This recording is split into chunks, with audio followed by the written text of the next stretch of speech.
Hey friends, Mark Holmes here, and as always, let me turn the TV down. That won the day against Jacksonville. Even before the Redskin game, they were limiting him in practice because he was coming off surgery at the end of 2013.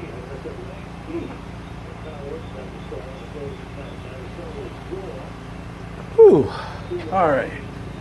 Right now, it's nice out. It's a little warm, but getting this deck power washed, you can see it looks a little bit better here, so I can eventually get it stained.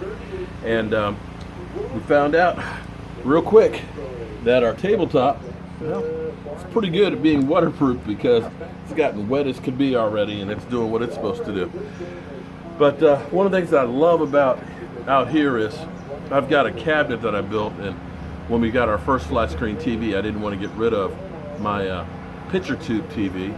So it's like a 32-inch picture tube TV that's probably about 16, 17 years old, or maybe even older than that, that's out here. But it's nice because at least while I'm working, I can have the TV on and so on. And I've got the NFL Network. And it's so amazing to me how hated the Dallas Cowboys are. Yet every single day, we're seeing a Dallas Cowboy game on. Today, we have the New York Giants and the Dallas Cowboys 2014 Week 12. And I remember being at that game. Oh my God, do I remember being at the game. That game, right now it's, what quarter is it? Cowboys are down 21-10. In that game, Odell Beckham made the catch. That was that catch where he one-handed because Eli Manning was so far off that he reached for the sky, got it over Brandon, broke down Carr, and scored a touchdown in a loss for the Giants. And that hit me again about this whole conversation that we have about a number one wide receiver. And I've always gone back and said, listen, all these teams with all these great number one wide receivers, your Antonio Browns, your Odell Beckhams and stuff, they're not winning. What has the New York Giants won with Odell Beckham? They've had one playoff season, and they lost in the first round, and he was truly a distraction.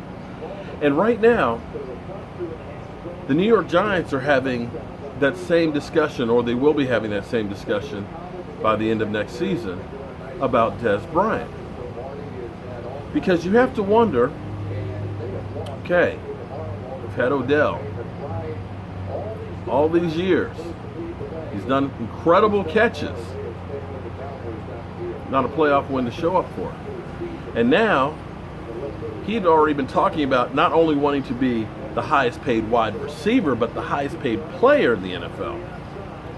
So now, do we pay that guy and try and keep him happy? And we know what kind of tantrums he has and outbursts and stuff he does in the media, as well as kind of like Dez Bryant did. So the question you have to ask is, if you're the New York Giants, can we win a Super Bowl if we paid this guy? Is he going to be the reason that we can get there? Or are we throwing good money after bad because the statistics say great number one wide receivers right now in the NFL aren't getting the rings? And you can best believe that that discussion right now is happening with the Giants.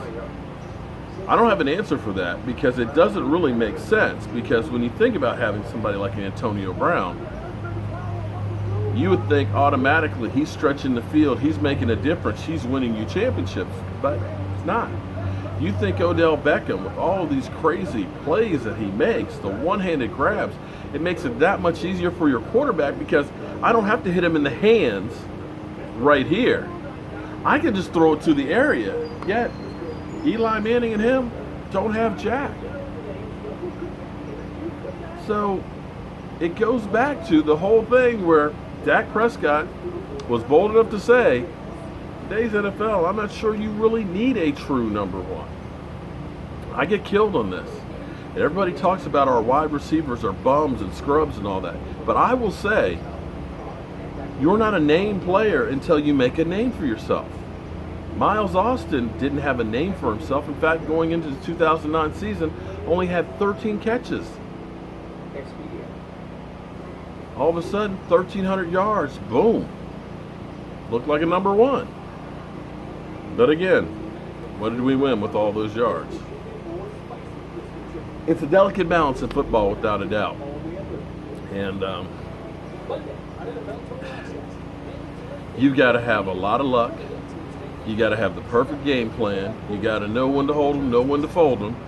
You got to know when you can catch the other team sleeping to win it all. The reality is you can have a great team and great players and still not get that ring. Sometimes it all comes down to a drop pass here or a fumble there or a bad call that gets a team into the Super Bowl. And good teams stay home. Well, almost finished power washing here. Get that squared away. And then I can get back to working on the cabinet on the inside, or at least where it's a little cooler. Hope you guys are making the most of your day. I'm Mark Holmes. Oh, Eli Manning just got sacked. Just made my day.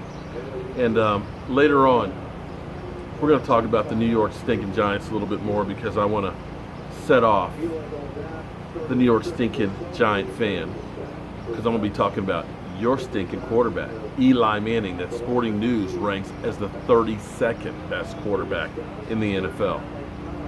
Is that too high? I'm Mark Holmes. See you soon.